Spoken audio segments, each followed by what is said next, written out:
My name is Kelly Morgan, Vice President of Research at 451 Research. I head the data center team, where we cover data center trends and technologies.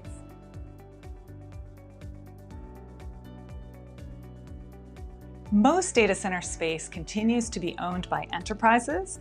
In our surveys, we found that about 40% of smaller enterprises and about 80% of large enterprises, so those with more than 10,000 employees, own data center space still.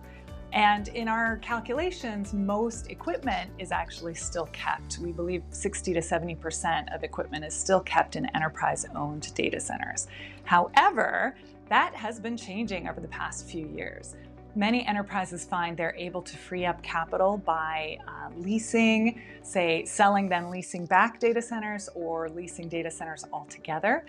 In addition, they are able to consolidate some of their older data centers. They're able to shut down and they consolidate those to new ones. Of course, some space is being freed up by moving applications to the cloud as well. And we're also hearing about enterprises, roughly 30% lease co-location space, and they're able to, in many cases, reduce their costs, particularly network costs and sometimes even power costs, by leasing with a provider that has, for example, economies of scale or various other attributes that enable some cost savings. So all things are shifting.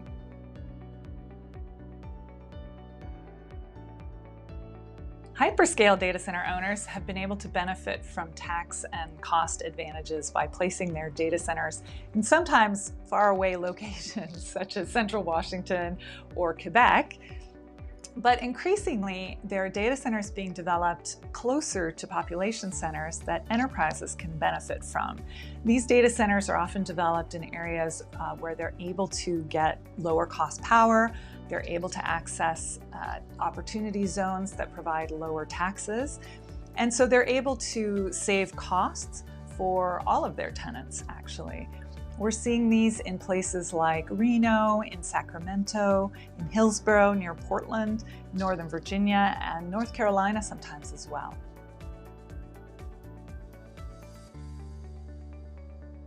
A qualified opportunity zone is a location where local government is trying to encourage businesses to move in, boost employment, and generally get industry going in an area. So these are areas that are often earmarked for lower taxes, property taxes, sales taxes. They may also be set up for fast-track permitting for building large power plants or large data centers, for example. So there are a lot of benefits to these zones. The zones themselves are often based on having a certain number of employees, and although data centers don't have a large number of employees, they do tend to have employees that are very highly paid and highly skilled. So that will often pass in one of these zones. In addition, they tend to keep construction workers busy for years. The very large sites can have many construction workers there for a very long period of time. So altogether, they bring benefits for both the data center providers that are there and often the local government as well.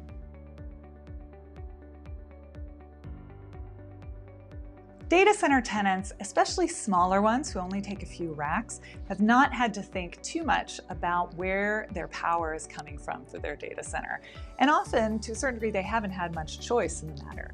But increasingly, this is becoming a priority for enterprises, not only to look at where the power is generated and how. Is it green power? Is it coming from solar or hydro? Or is it coming from an old coal-fired power plant, for example? So in terms of just carbon-sensitive awareness on the business side, there are also some issues around cost. If your power is coming from a coal-fired power plant, it may have to be taken offline in a few years and your costs may jump dramatically.